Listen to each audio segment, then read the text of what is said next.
beating ourselves up over it. In fact, we often judge ourselves against the standards of our forebears. Great-grandma drove a munitions jeep in World War II. Uncle Bill fought in Vietnam. Great-great-aunt so-and-so rode across the prairie in a covered wagon and survived cholera 3 times on the Oregon Trail. What on earth would they think of us, knowing that we're one broken shoelace away from a complete breakdown, simply because we forgot that one of our kids had soccer practice Tuesday night at 5. If your ancestors are anything like mine, they'd probably tell you to sit down, be quiet, have a nice hot cup of pity party tea, probably spiked with bourbon, and then get your act together. Chin up, kids. For many of us, finding that sense of personal power that our ancestors had can be a challenge, thanks to modern society's time constraints and the never-ending demands on our schedules. As mentioned earlier, we are busy, women particularly, but men as well, focusing on other people. We're raising children, making sure our romantic partners are getting their needs met, caring for aging parents, and doing the emotional labor for our families and households. We're working full-time, and we find ourselves under constant pressure to do more, to be more.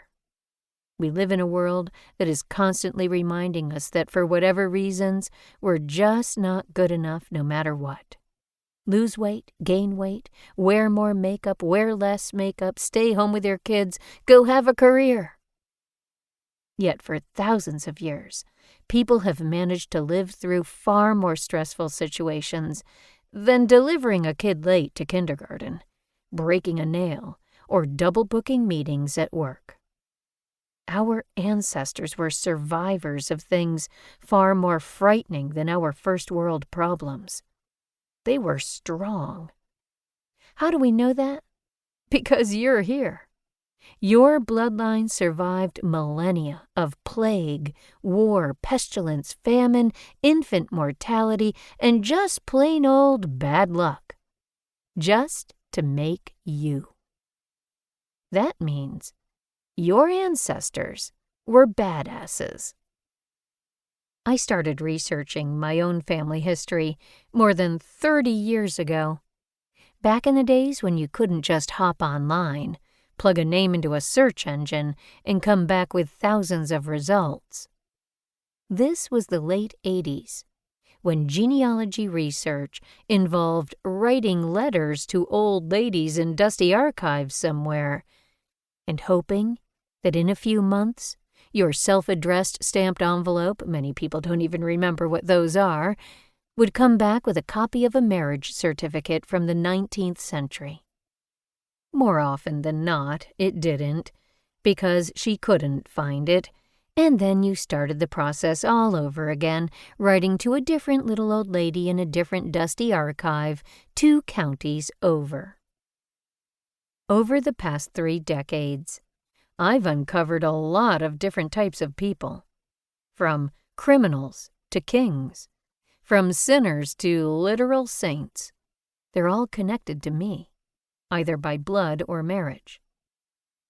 I'll be the first to admit that some of them are problematic for me.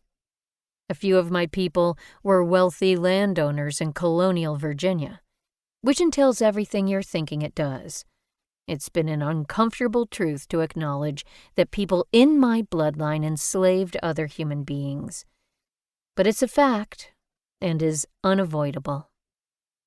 In 1892, my great-something grandfather killed his wife, and then himself in an alcohol-fueled fit of temporary insanity. Or at least, that's what the newspapers said the coroner's inquest verdict was. That one was kept quiet for a long time, and I learned about it when my great-grandmother blurted it out one night at dinner. Much to the abject shock and horror of my great-grandfather, who was the grandson of the deceased couple. I've got another distant connection who sailed down the Ohio River in 1797 to make the Kentucky frontier safe